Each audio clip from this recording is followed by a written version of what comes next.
Hello, everyone. Happy Thursday. And of course, we have a lot to get to for this episode of the Locked On Penguins podcast. There's always something to talk about with the Penguins. We're going to preview the game against Vegas on Friday. While Robin Leonard is probably not going to play, so the Penguins are probably going to get either their backup or the backup to the backup. We're also going to get to some Mike Matheson talk. It looks like he might be available come tomorrow night. Penguins signed another college free agent today. Going to get into some of his numbers, get my thoughts on that.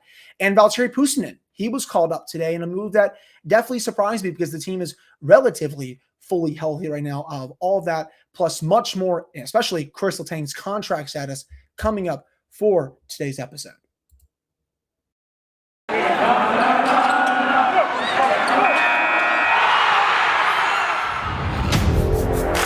You're Locked On Penguins, your daily podcast on the Pittsburgh Penguins, part of the Locked On Podcast Network, your team every day.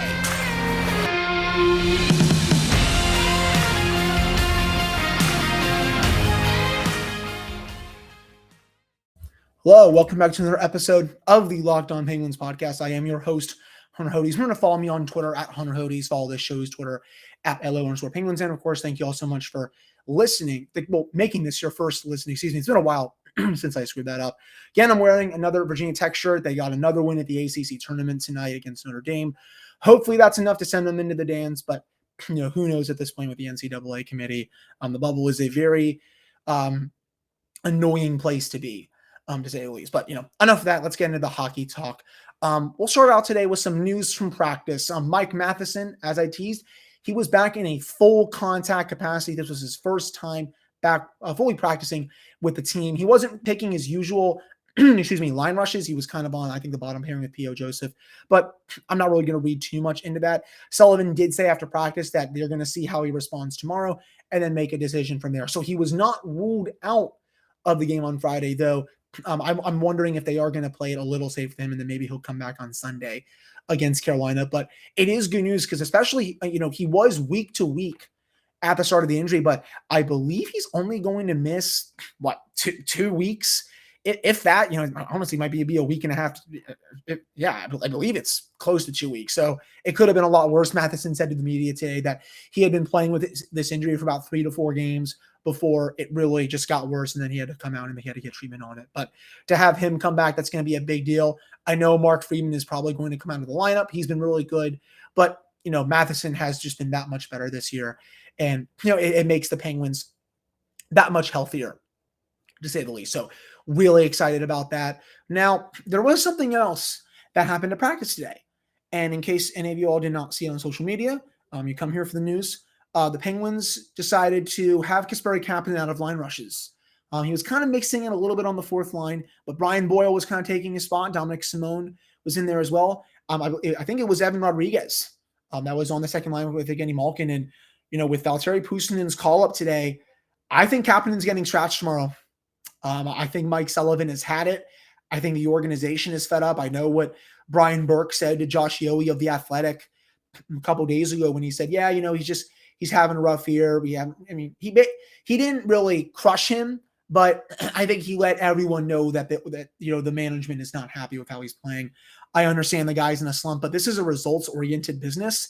If you're not playing well and you're not getting the results out of a player that, eats up $3.5 million against your cap when the trade deadline is in almost a week and a half now, there's got to be some tough decisions.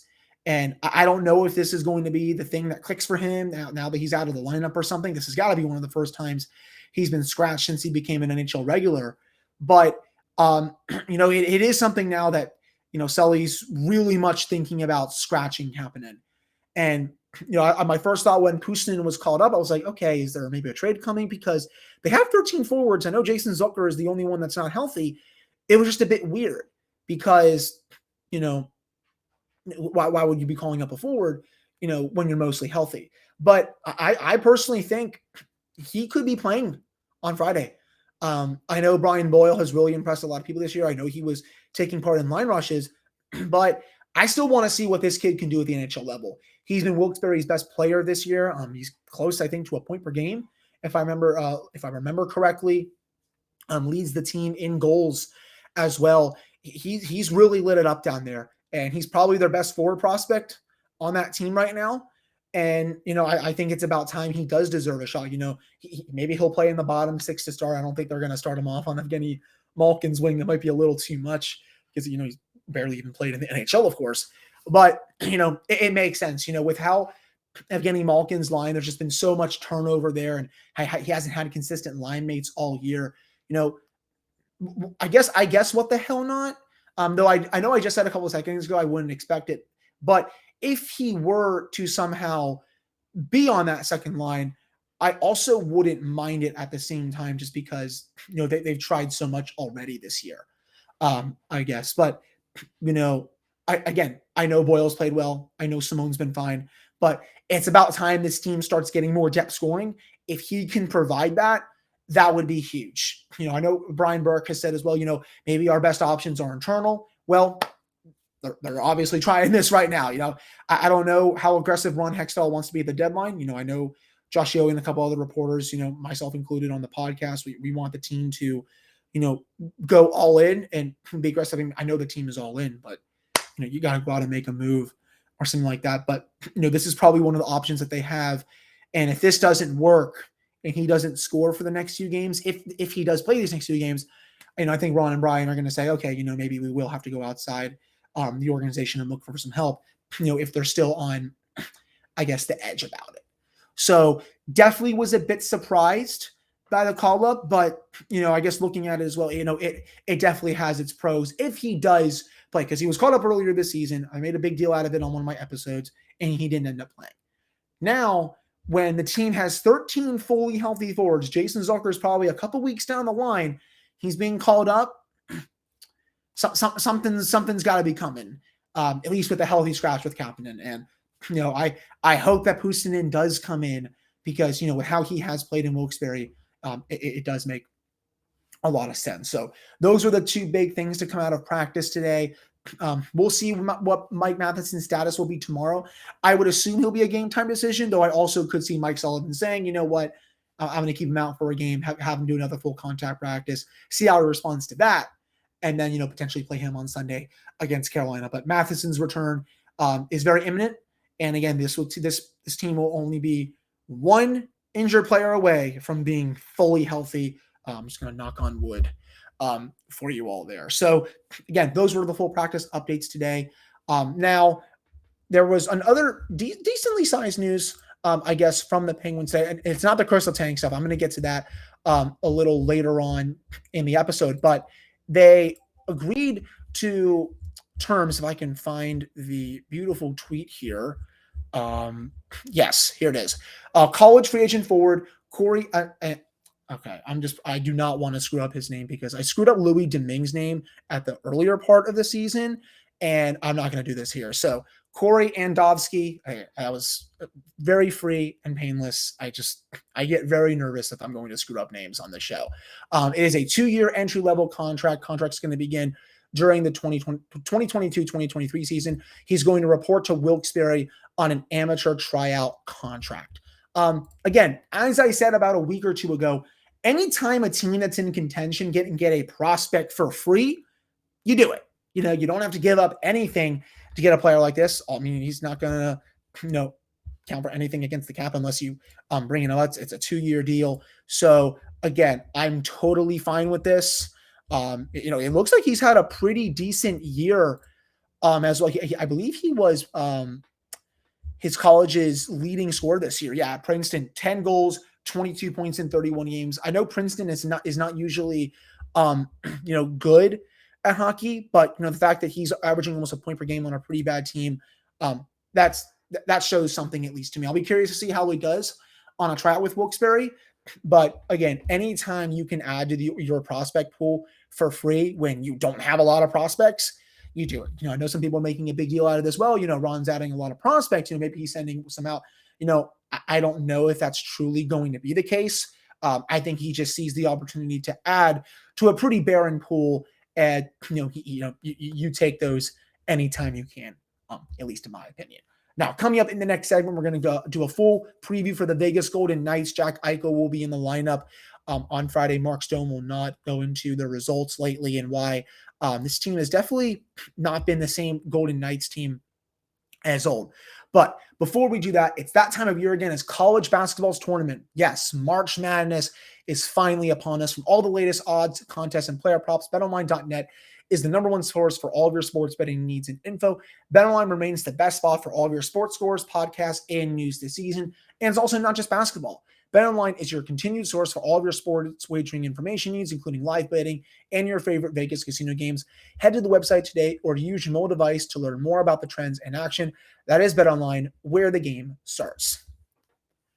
All right, we're back here on this episode of the Locked On Penguins podcast. I am your host, Hunter Hodes. Remember to follow me on Twitter at Hunter Hodes. Follow the show's Twitter at LO_Penguins. So Penguins Knights on Friday. Remember, the Penguins erased a 3-goal deficit when they played Vegas earlier this year in Las Vegas. And that's usually a building that it's very hard to win in. But the Penguins were able to really turn it up on Vegas. Those last 40 minutes, they outplayed them very badly and got rewarded as such with a win. So tonight, Vegas is actually playing Buffalo right now. It's funny enough. It is Jack Eichel's return to Buffalo. If I can find you, Buffalo, as of right now, they're up 1-0 on Vegas.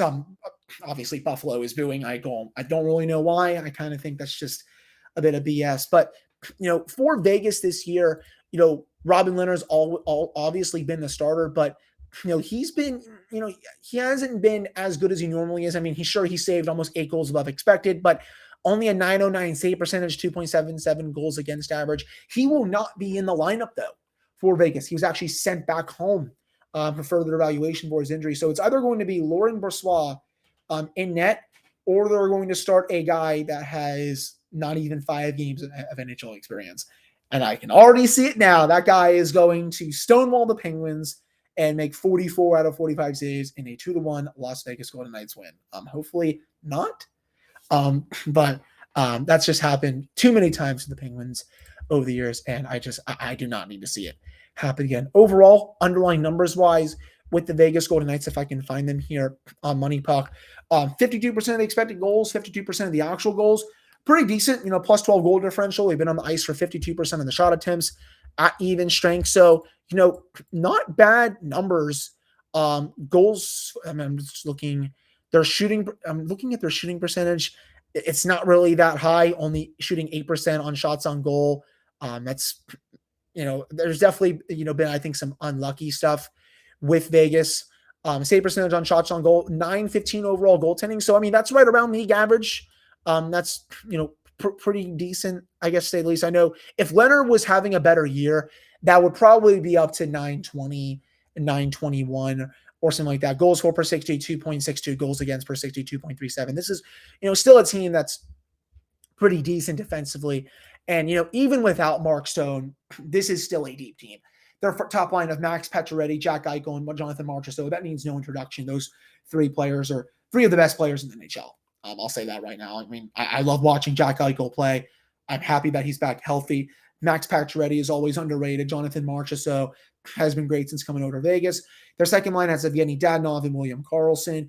It is always interesting to see, the Karlsson with Marchessault line a little split up, but also, Riley Smith has been banged up a lot this season, so he has not been able to play much. Chandler Stevenson anchors the third line with William Carrier, and then their fourth line has a bunch of players that I've honestly never even heard of. It is not often that I can look at a team just because, of how much I follow the league and say, okay, I've never heard of some of these guys. Well, Vegas's fourth line has 3 players that I'm pretty sure are AHL call-ups. Defensively, it is awesome that they can roll out Alex Pietrangelo and Shea Theodore. They are that good. Both number 1 defensemen. They can play them on their own pairings too, which is, I'm glad they're doing that. If you were to pair them together, it doesn't make their defense, I think, as formidable. There's obviously Zach Whitecloud's up there. Hutton is still there. But I'm pretty sure that they've also been missing Martinez this year for a little bit.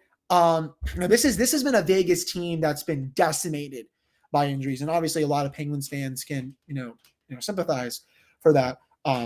But it is pretty crazy that they're missing quite a few pretty good players this year. But overall, for the Penguins to win this game, they got to start out better. They can't have a bad 20 minutes like they did against Florida. It's just, that's the bottom line there. They've been starting out a lot of games pretty badly at home. And I remember, and excuse me, going back to the Alec Martinez thing a little bit.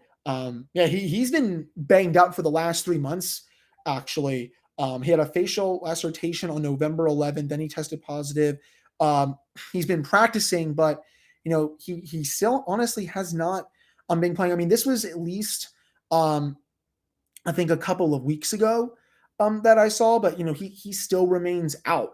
Right now he was not in the lineup, if I can recall. Tonight at least. He was not playing. Anyways, going back to the keys of the Penguins, got to start out better. Got to forecheck hard. The vibe check has to be there. They can't afford to go down 2 or 3 goals again. I know they did it one time against Vegas, but this is a team that can make you pay in transition as well. The Penguins team defense has to be there. Tristan Jarry has to be a bit better than he was on Tuesday against Florida. This is a big game for the Penguins. They're almost to this. They're towards the end of the stretch against some of the best teams in the league. But the Rangers, they're getting blown out tonight. Last I checked, it was 6-1 against the St. Louis Blues, and this is with Shesterkin in net. So the opportunity is there for the Penguins tonight. Not tonight, tomorrow night, to go 2 points up on the Rangers. The Capitals are also starting to close the door a little bit. They're 5 points back right now. This team need to continue to bank points. With how Vegas has played lately, and you take a look at the standings. It's pretty crazy that they were in first place for a lot of this year, but right now they're only in third. They're 7 points behind the Calgary Flames. Heck, the Edmonton Oilers are only 2 points behind them for third place. The Knights are only 2 points out, also of being out of the playoff spot. That's how crazy it's been in Vegas this year. So very winnable game for Pittsburgh. But again, got to start better, got to be better in transition, team defense, goaltending, special teams. Of course, Vegas can, put out a very good 5-man unit. I know a lot of these are just, regular old cliches, but this is a big game, I think, for Pittsburgh, and hopefully to snap this little home skid that they're on as well. So there's a little bit of a preview for what to expect on Friday against the Vegas Golden Knights, looking at their underlying numbers, goaltending wise. The Penguins obviously will have a huge advantage with that. But definitely excited to see what happens there at that game. Coming up in the next segment, we're going to go into some Kris Letang contract talks and why I think, we hopefully could be getting closer to a resolution than some others may think. So look for that coming up here in the next segment. All right, we're back here on this episode of the Locked On Penguins podcast. I am your host, Hunter Hodes. Remember to follow me on Twitter at Hunter Hodes. Follow the show's Twitter at @LO_Penguins. So Frank Saravelli of Daily Faceoff went on Icebreakers today, and he provided an update on where contract talks stand with the Penguins' best defenseman. And he said that he has heard that Kris Letang's agent is asking for 5 years and a number that starts with 7. Okay. If that is the ask, I understand that the team doesn't want to do 5 years because he is 35, and that would take him to when he is 40, potentially turning 41. But at the end of the day, do those last 2 years even matter? No, right? I mean, I think for all you that listen to the show, I think you would agree with me that those 2 years, I don't think anyone really cares. The team is probably going to be out of contention at that point. They're going to start to have to really rebuild. But for as long as you have these three playing at an elite level, you owe it to them, the organization, and the fans to go all in with this core group. I know they have given everything to this team, especially Kris Letang. But at the end of the day, that is really not a bad ask. Saravelli also is reporting that the Penguins, they want to do a lower term, maybe 2 to 3 years, but a higher AAV. So I put out on Twitter today, maybe, hey, 3 years times 8. I would be curious to see if Tanger would take that. I know it's a bit shorter on the term, but that still takes him to when he's 38, turning 39. I'm not sure if Letang is going to want to play after that anyway. But that's still a pretty good deal for both sides. For the Penguins, I think, they get the shorter term. For Letang, he gets a nice raise on his contract, and rightfully so. He definitely, I think, deserves one. But if they were to do, 5 times 7.5 or, 5 times 7, 8, 5 times 8 even, I don't really think I would be that upset because, Letang has just been rock solid this year. He was also great last year as well. And, the team I think is still going to be contending for at least 3 of those 5 years, in my opinion. At least that's what I think Ron Hextall and Brian Burke should do. I understand the cores, they're only getting older, but, this has still been a really competitive team this year, in a season where, I think a lot of fans didn't really know what to expect, with the Penguins, to say the least. So I do think that how do I want to say this? For Saravelli's reporting, it's not as bad as I originally thought it was going to be. I thought Letang would be asking for like 8.5 to maybe even more, but the fact that it's 5 years and the number that starts at 7, I definitely think Ron Hextall can work something out with that. Saravelli also said there haven't been too many talks yet. There's still, a lot of the season to go. The playoffs, obviously, I'm sure the talks are going to heat up, maybe during that time or a little bit after the playoffs. But at the end of the day, that's not a bad ask. And I'm really hoping the organization can make something work because, if they're going to be cheap and let him walk because they won't go an extra year when, who really gives a damn at the end of that contract anyway? The last thing I want, again, the organization to be is cheap. That's not how the Penguins have been. I know there's been a new ownership group and all that stuff coming in, but this is a player that they have to keep around at all costs. You do not have a replacement ready for him in-house. I know there's just some free agents available in the offseason, but I also don't trust that they can play at the level that Kris Letang has these last couple of years. That's for sure. So I wanted to end the show on that note, give my thoughts on that, because I really do think that there's a deal to be made here. If they have to do 5 times 7 something, 5 times 8, or, my suggestion of, maybe a shorter term 3 times 8, I see those as wins for the Penguins, at least in my opinion. Again, I know the 5 years is probably a bit too long, but if you can get him for a salary that's 7, and, even if the final 2 years are not the greatest, at the end of the day, who really cares, in my opinion. But that'll do it for this episode of the Locked On Penguins podcast. I appreciate all of you listening to this one. I'll be back on Friday for a full game recap episode for the Penguins versus the Knights, and we'll also look ahead to Sunday's massive matchup against the Carolina Hurricanes. So thank you all for listening. I hope you all have a wonderful Thursday, and I'm sure you all will be listening to this on Friday since I'm recording this a little later at night, and I'll be back with you in just a few hours on Friday evening.